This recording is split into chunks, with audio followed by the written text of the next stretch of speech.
আসসালামু আলাইকুম রহমতুল্লাহি ওয়া বারাকাতুহু।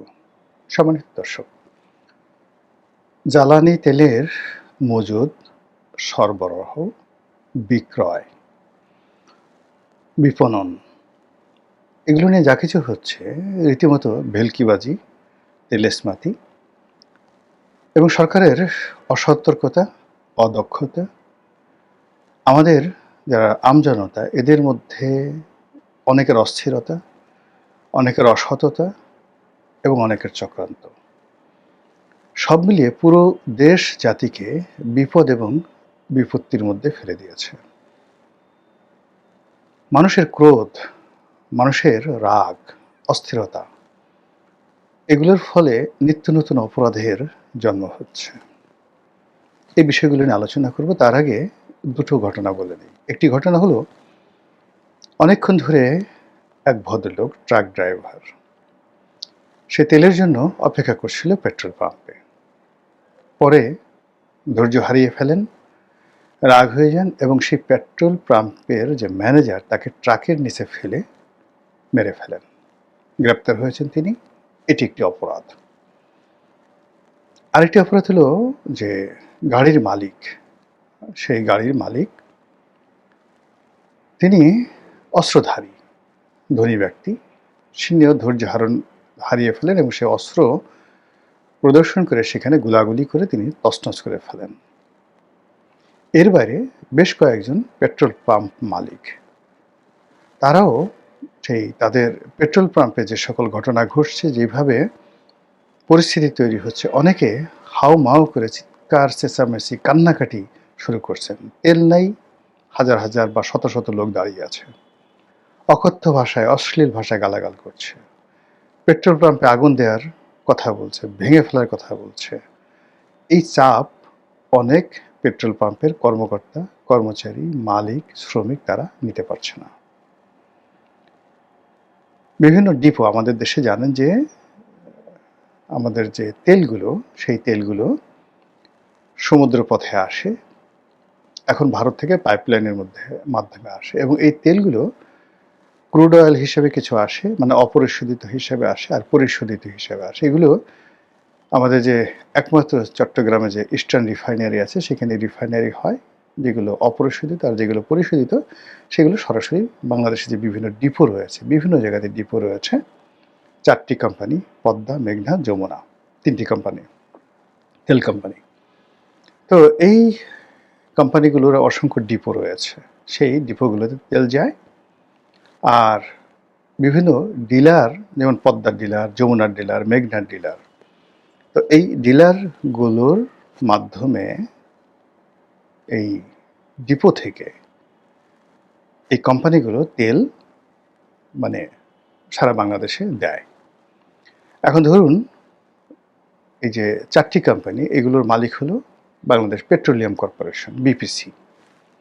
তারা তেল আমদানি করে তারপরে সেগুলো এই কোম্পানির কাছে তারা বিক্রি করে, বিপিসি।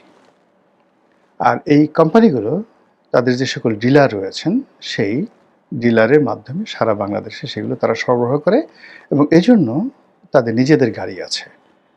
প্রত্যেকটা কোম্পানির এভাবে শত শত এরকম পেট্রোলিয়াম পরিবহন করার গাড়ি আছে। আপনি দেখবেন যে মানে লাল রং দেওয়া, ডেঞ্জারাস, বিপজ্জনক, পদ্মা লেখা, যমুনা লেখা, মেঘনা লেখা।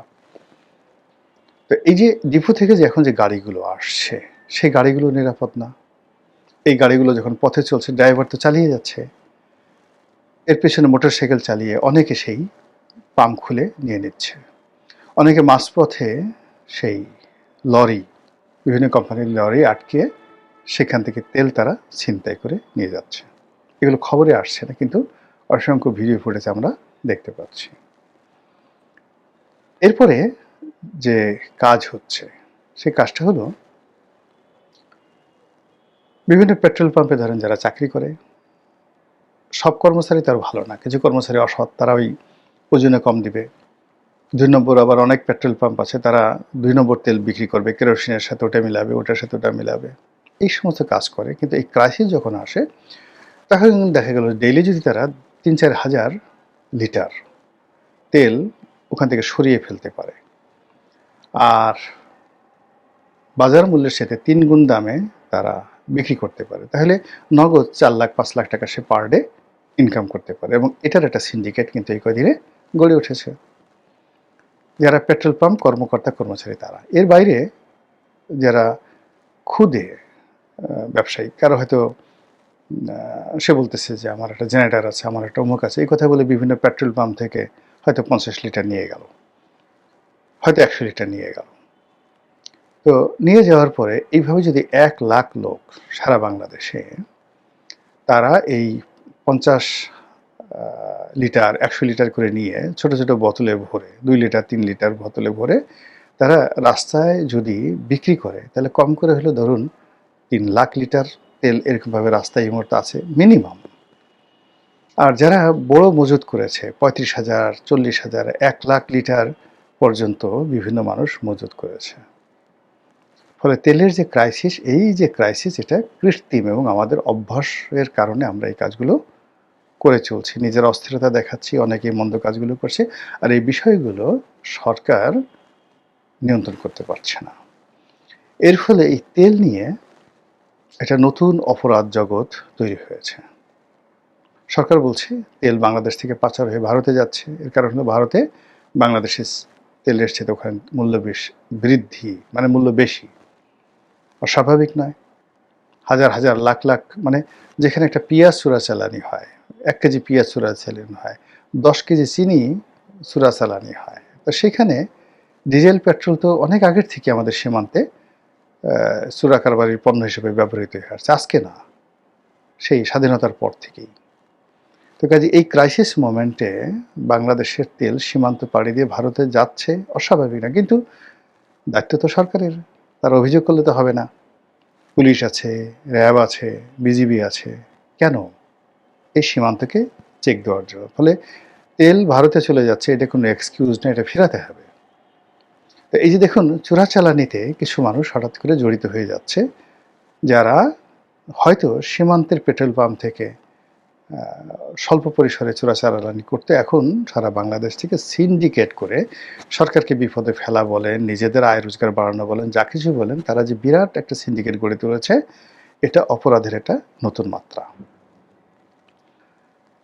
2 নম্বর হলো যে এই যে পেট্রোল পাম্প কর্মকর্তা কর্মচারীরা, তাদের যে অংশটি এই সময়টাতে অসৎ ব্যবসার সাথে জড়িত হয়ে পড়েছে। অর্থাৎ এই কয়েকদিনে সিন্ডিকেশন করে যদি এক একটা পেট্রোল পাম্প 1 কোটি 1.5 কোটি টাকা লাভ করে, তারা চিন্তা করে যে এরকম ক্রাইসিস যদি মাঝে মধ্যে 2-3 মাস পরে সৃষ্টি করা যায়, তাহলে সারা মাসে আমরা 1 লাখ টাকা নেট প্রফিট করতে পারি না, আর এই ধরনের ক্রাইসিসে আমি 1 কোটি টাকা ইনকাম করে ফেলছি, এটাই তো ভালো। এই অপরাধ প্রবণতা শুরু হয়ে গেল। একবার যে কোনো অপরাধ যদি শুরু হয়, এটা থামে না সহজে, কখনো থামে না, এটা চলতে থাকে।